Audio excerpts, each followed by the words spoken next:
Hello everyone, welcome to this rambling video. I'm gonna warn you before I start because this will be a video of me rambling about a certain subject. If you know me, if you know my channel, I never script my videos. I just have a subject and then I start making a video. And normally when I talk about an artist or about a certain technique, I have of course tab, but for this video I don't have tab because I want to talk to you today about the differences between gypsy jazz guitar and mainstream jazz guitar, or you could say bebop jazz guitar. I know there's more than bebop, but that's the two styles I mostly talk about on this channel, right? I have a show called Bebop Mondays and I have a show called Bebop Fridays, Gypsy Jazz Fridays. So let's talk about those differences.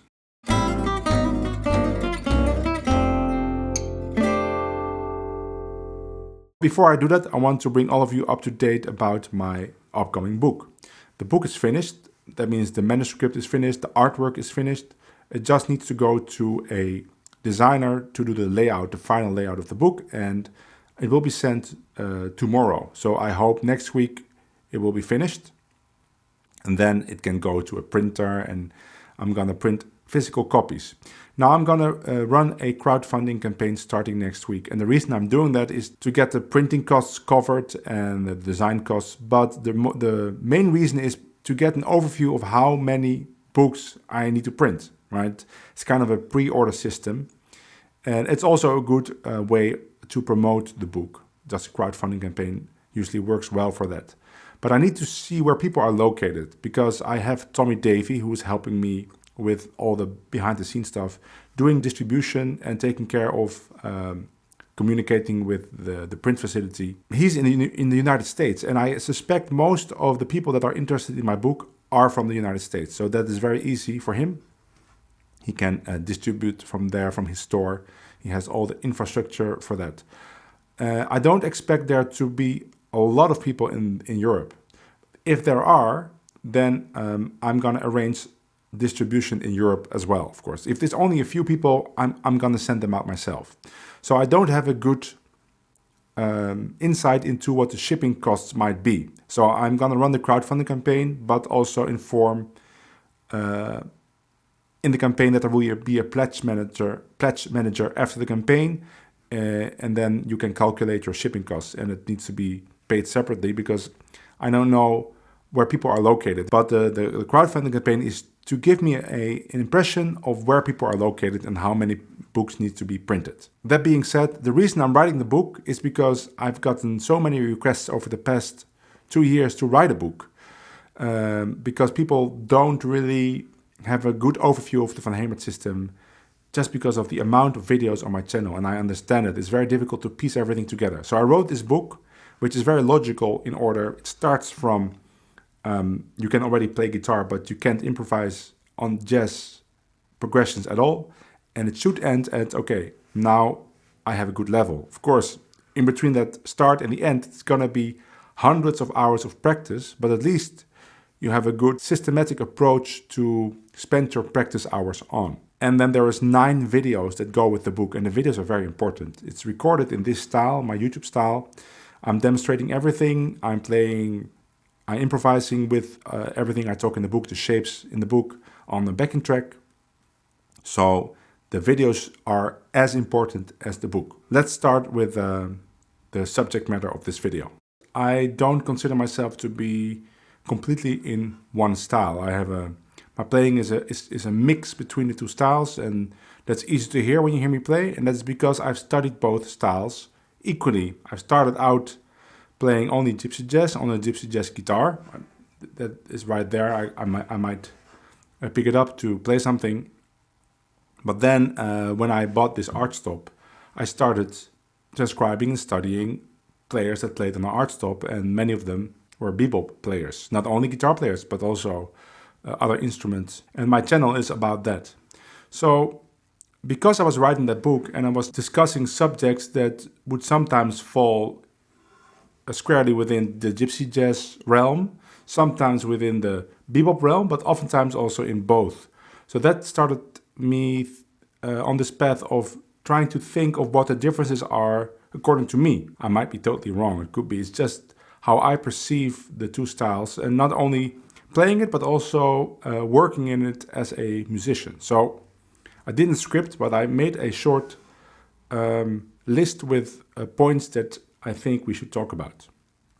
And I have everything ready. I have my little box for backing tracks. If I want to play something, I have my two guitars. They're tuned. So let's see where this goes. The first thing I wrote down is that BeBop guitar, let's say that, or the licks, the BeBop lines have more twists and turns, while gypsy jazz lines are longer. And this was for me in the beginning when I started to learn these two styles, the main difference. And with that I mean that, for instance, if we have a 2-5-1 to C, right? So 1, 2, 3, 4, 1, 2, 3, 4, 1. So D minor, G7, C. Then a typical BeBop line could be something like 1, 2, 3, 4, 1. Right? And a gypsy jazz player might play something like 3, 4.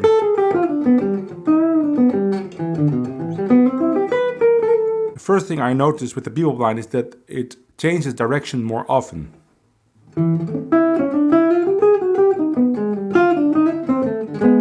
It goes into directions that you don't really expect, right? It jumps a large interval up. There's enclosures, while the BeBop line, while the gypsy jazz line has less turns. And one of the reasons for that is because in gypsy jazz we often ignore the 2 chord, right, in a 2-5-1. So when it says D minor 7, G7, C, we tend to think it just about G7, right? Because I'm playing G7 now. Or maybe... So now I'm playing a minor 6 down, D minor 6, which is just G7, 9, and B diminished up, which is G7 flat 9. While when I would be playing BeBop, I might be playing something like...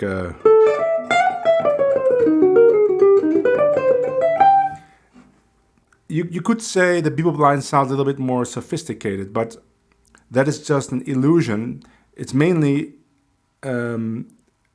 what happens when you play a 2-5-1. Then I would agree that probably the BeBop line has a little bit more twists and turns. But the reason that in gypsy jazz we tend to focus more on the longer lines is because the typical gypsy jazz songs have very long stretching chords. And I often hear from more modern guitar players, let's say BeBop players, when they come to a workshop of mine, that they find it very difficult to play on a song like Joseph Joseph. Why? Because Joseph Joseph is first, it's 6 bars of A minor. 1, 2, 3, 4, 5, 6, E7. And that's E7 for a long time. And then it goes back to A minor. So to fill those long stretches of A minor and E7 can become very difficult if you're used to chords changing every bar or every 2 beats. And in gypsy jazz we have plenty of those songs, right? I wrote them down. Joseph Joseph, minor swing even though the chords all last 2 bars, they all last 2 bars. Swing Gitan, I only wrote down 2, I see. But we have those, I call them minor chisel tunes, right? It's the typical gypsy jazz minor tunes where you have to fill long stretches of minor chord. As a BeBop player, you probably don't have a lot of lines that would fit that progression. And as a gypsy jazz player, we practice those.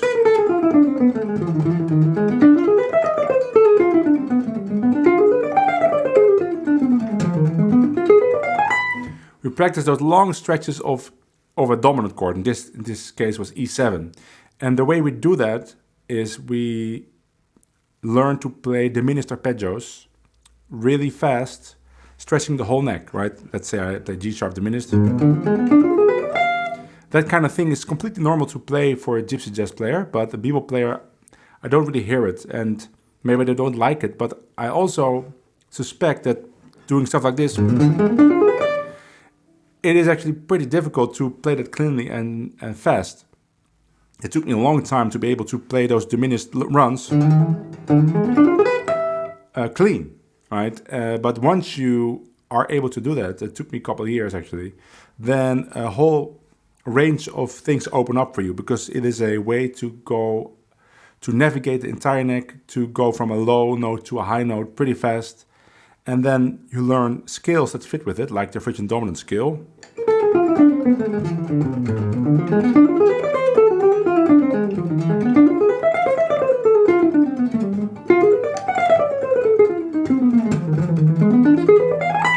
And then all of a sudden you can flow forever on the dominant chord.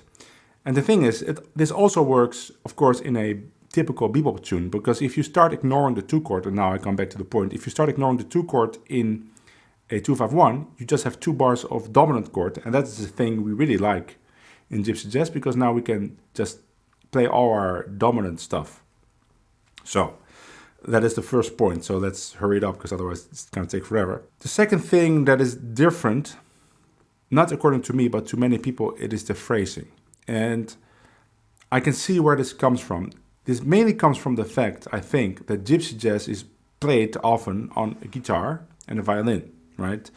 And the guitar is played with a pick and the violin is played with a bow, while bebop and modern jazz, it's usually played by wind instruments. Is that the right word? Wind instruments? Well, let's say horns, and a piano.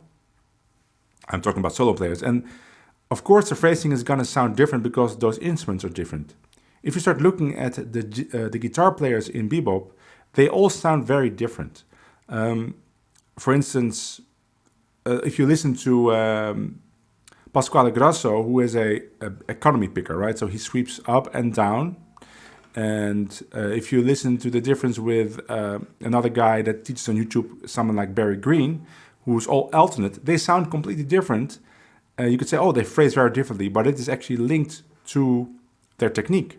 If you listen to Mike Moreno, who is economy picker, but who plays a lot of pull-offs and hammer-ons, which is something that Pasquale Grasso does a lot less, of course he's going to sound way different. It has nothing to do with the phrasing of a certain style. It's more the phrasing that happens when you start adopting a certain picking style. Now, the funny thing is that gypsy jazz picking is in the middle of all those styles, right? It is economy picking going up the neck, and it is its own thing going down the neck. So you get a kind of a weird mix between all of those picking styles, and it would fit all those styles. And if you don't believe me, listen to Joe Pass, who is for the most part actually a gypsy jazz picker, if it didn't exist under that name in his time, when he played with a pick. Now, if you go to gypsy jazz itself, there are also people that play with different picking technique, like Olli Soikeli, who is a very alternate picker, completely alternate, I think, except for when he can sweep, he would sweep something. And it still sounds great in gypsy jazz, but also in straight ahead. That's because, or let's say bebop, that's because guitar has its own way of phrasing. That's why I don't spend a lot of time on phrasing in the sense that people talk about slurring or even short and long notes, even though that can be important. On guitar, it's all very different. So I don't think that is a valid argument or a valid difference. I also wrote down the name of Peter Bernstein, who has a completely different phrasing from Mike Moreno, but they're both economy picking, I think. I think Peter Bernstein is also economy picking, but they sound very different. So they all have their own personal way of phrasing, and it's more tied to the way they play with the pick on the guitar. Like Peter Bernstein is really very close to the neck, while Mike Moreno is a little bit further behind. It's a different sound. The notes have a different sustain. Okay, then the third difference I wrote down is that triplets are more of a thing in gypsy jazz. And that is also, I think, true. Right? Gypsy jazz players, some of them are really well known for playing very long triplet lines. People that come to mind are Stochelo, Rosenberg, Gonzalo Bergara, who is, of course, maybe the most well-known player that can play huge stretches of triplets. I think that is mainly also because of those long stretches of chords. You have more time to develop your triplets lines. You can stay within one chord, so it's easier to pull off triplet lines, and you get stuff like, let's say it's E7, 1, 2, 3.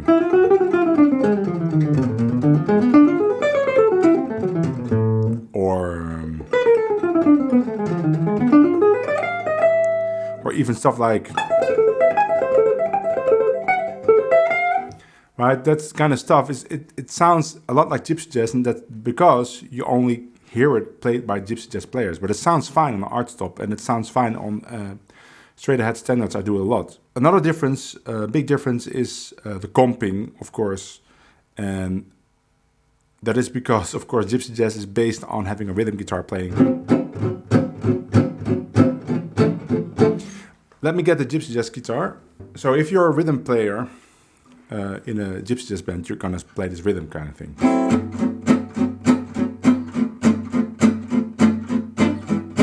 Right? But if you're the solo player, and let's say there's a violin solo, you start playing chord steps, right? You could call it comping or lead guitar comping. Maybe I should give a little demonstration. So let's say we have minor string here, and I'm gonna play one chord solo, and then it's a violin solo. There's no violin, but let's pretend. And I'm just gonna play chord steps.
Now actually, if you start doing this kind of stuff on a archtop, and maybe with a little less intention or a little less accents, it starts to sound like regular jazz comping. The only thing I wasn't doing now that a gypsy jazz player would actually do is play tremolos. So let me play some tremolos too.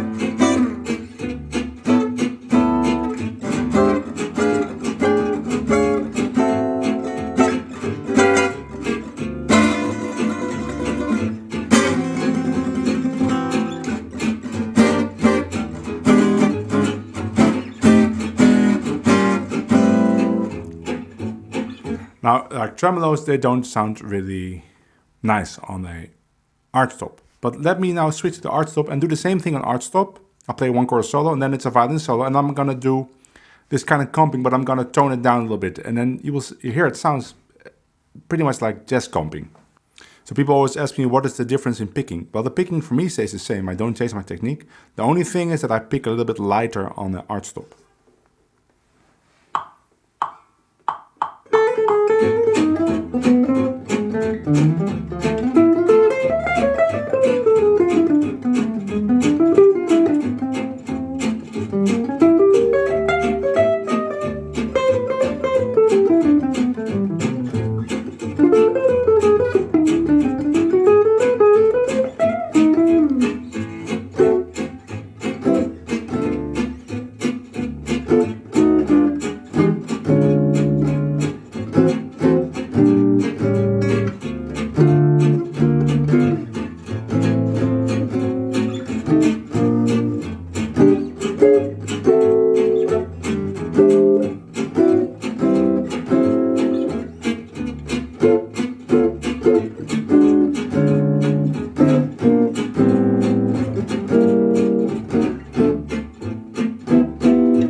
That would work great, I think, with a walking bass without the rhythm guitar. It's just the only thing I'm not doing is using my fingers, right? I don't have any technique with my fingers because I started learning to play on a gypsy jazz guitar and hybrid picking on the gypsy jazz guitar. Although it could work, it's not really the best sound.